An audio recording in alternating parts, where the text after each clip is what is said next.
Well, hello and good morning to students of Standard 10th. We will continue with chapter 10, the sermon at Banaras. We have already discussed a few details which are important and you should remember. Gautama Buddha, who lived from 563 BC to 483 BC, he was actually born in royalty, but when he saw the sufferings of human beings, he wanted to figure out the actual truth of this world.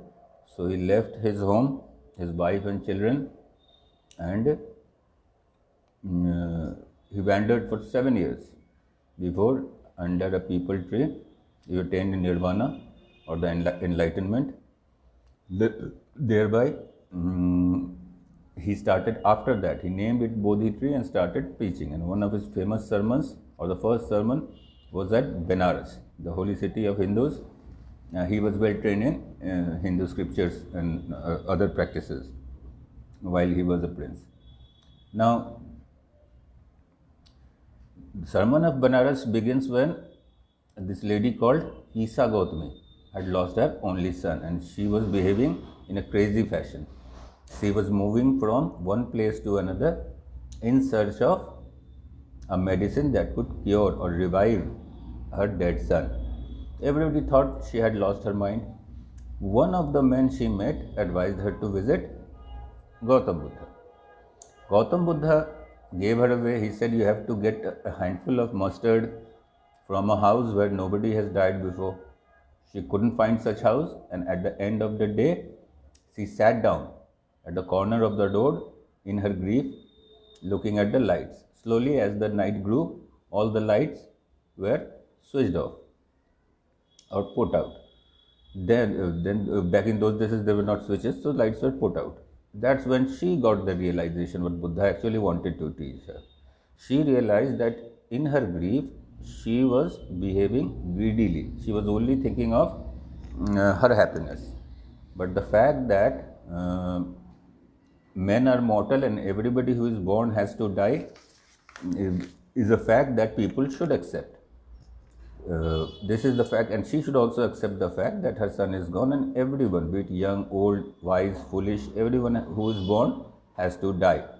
She got that realization. That's when, after the preaching or the sermon of Buddha came, where he said, if we keep worrying and being sad of the people who have left us, then this would be our fate. We will harm ourselves much more than we will do good by grieving for people who have left us. We have to accept the rules of the world to be happy, and when we have overcome grief, and grief can be overcome only by acceptance of the true facts that was laid down by the laws of nature. So, basic thing is, accepting the rule of the world gives us the ability to accept the truth that the world presents us. Now, I will go with some word meaning. Since it's a sermon, very certain words are very typical that has been mentioned. So, some word meanings. Sacred. Sacred is embodying the laws of or doctrines of religion, right? What is according to law or doctrine of a religion, that is called sacred. In Hindi, we call it pavitra. So, a place that can be sacred for one religion may have no relevance for other religion. Now, scriptures.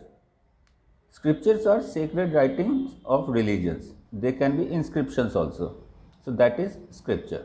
You get scripted means written, and scriptures means written document. And basically, we call it scripture only when it's associated with a religion. Now, befitted.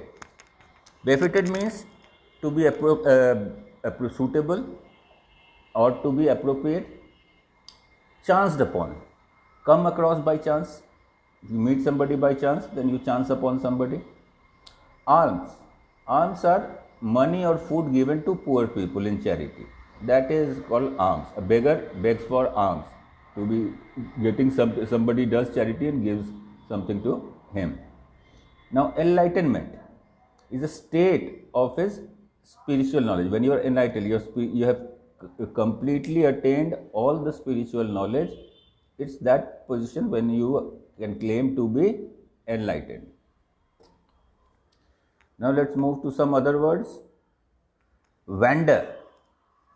So when Buddha wandered for 7 years, as we said, to move without a fixed course. He didn't know where he was going. He kept moving from one place to another in search of enlightenment. So when you move without a fixed course, then you are wandering. When we get outside our house, but particularly not to reach any particular place, just wander, we move around one place to another. Now vowed.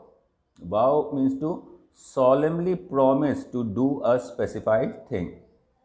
When you take an oath or you officially promise to do a specified thing, then you take a vow, shapath. Preached. Preaching is to deliver religious address to assembled group of people. That is called preaching.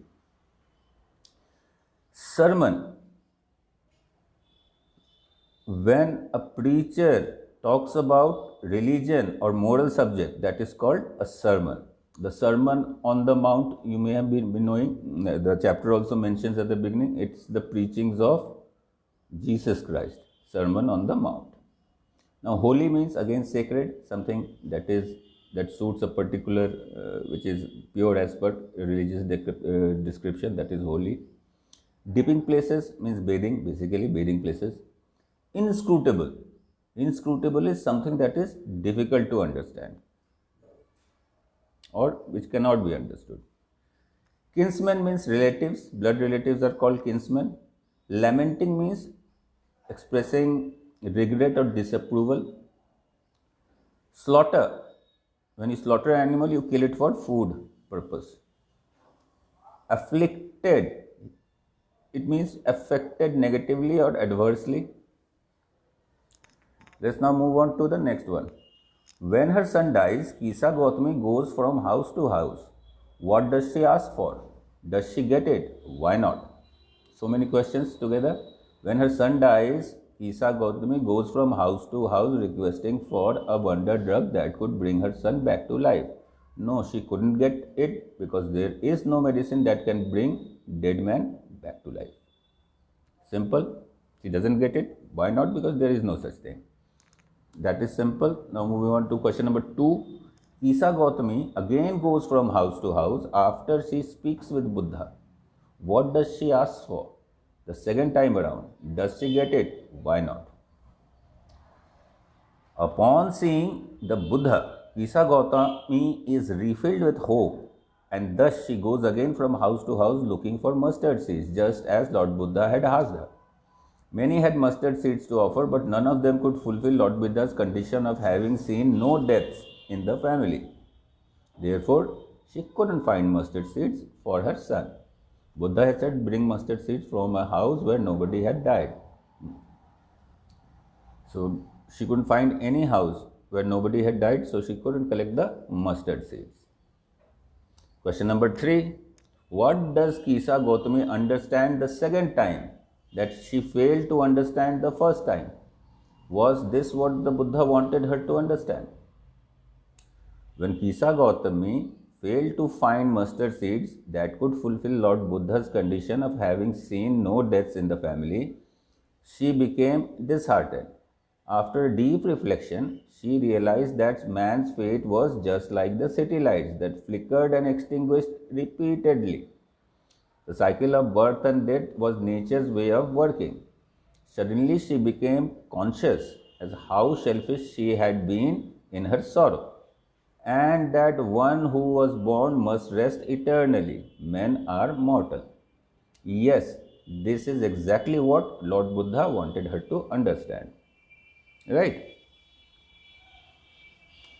Why do you think Kisa Gautami understood this only the second time? In what way did Buddha change her understanding? Kisa Gautami was too overwhelmed with sorrow and pain that her ability to think clearly got clouded. She couldn't realize that no one can escape the cycle of death. When Kisa Gautami failed to find mustard seeds that could fulfill Lord Buddha's condition of having seen no deaths in the family, she became disheartened. After deep reflection, she made peace with the terms of the world. Lord Buddha played a major role in facilitating the shift in her understanding by teaching her a lesson that one must not grieve for what is bound to happen, for it will only deepen the pain and suffering. Right? Everybody knows that death is inevitable. So if we grieve on someone's death, we are going to deepen our pain and hurt our body even more. So that's what Buddha had preached. Accepts the laws of nature. Well, I think this will be all. Thanks for watching the video. Do take good care of yourselves. Goodbye.